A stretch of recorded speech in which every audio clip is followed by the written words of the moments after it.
He's the central character, even though there's a lot of other people around it. He's constantly there, whether he's in the background with a ghost um, or directly the center of attention. Yeah. Today is October 17. That was your deadline for getting off the book on music. I know you haven't done it. I want to know who has gotten off book on any pieces. Oh, bless your hearts. Thank you. Okay, I'm going to ask you to prove that to me in a minute. That's good. I want to get through, if possible, every piece that you all sing together. That's a lot to do with 3 hours. Rodney Haglund. I'm playing Ebenezer Scrooge. The first time I ever did any real serious acting was back in 2007 when I played Scrooge here in Christmas Carol. My daughter kind of dared me to try out for the play. I thought I'd get a small part, and I ended up having Scrooge. So it was kind of a scary introduction to theater.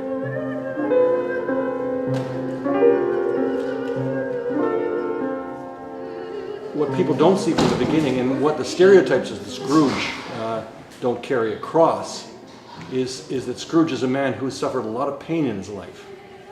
And he's been shaped into something. And Dickens tells that in the full story. For people who read the tale of A Christmas Carol, they find out that he was a boy who was neglected and probably beaten by his father, and certainly left alone at Christmas every year because his father didn't care for him. His father was alcoholic. His sister died at an early age in childhood. And the business that he started off as an apprentice with went bankrupt. So all those things turned him into a driven person, a person with a passion to prevent himself from ever being caught in the bonds of poverty. 1, 2, 3.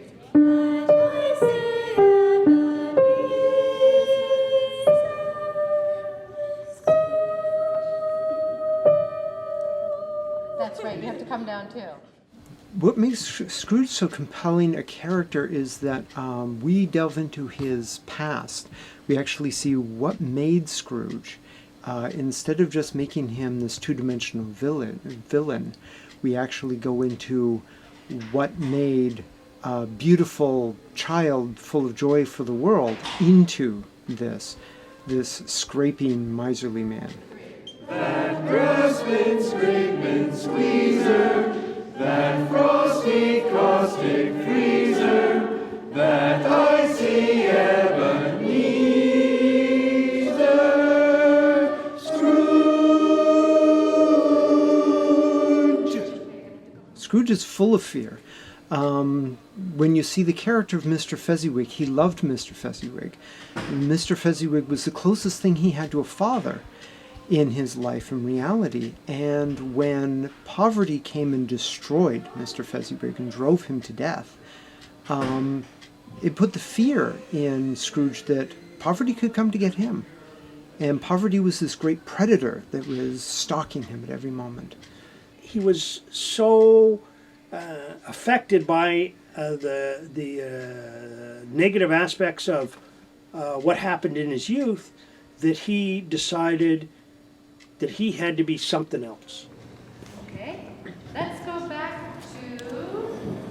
I think I identify with him because we all get the sort of the knocks and the scrapes during our life, and we're given a choice in that moment whether to choose to forgive ourselves for our involvement in that moment, or to see the universe as sort of a dark, nasty place that we have to defend ourselves against. And I think Scrooge made that choice in each situation, because he chose to see the world as sort of out to get him, so he had to close the walls in.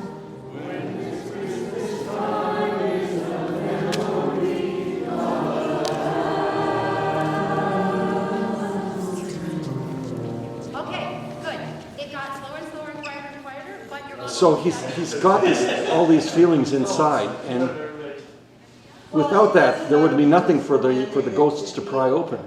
Why is Jacob Marley sent to Scrooge? Because Scrooge is someone who can be saved.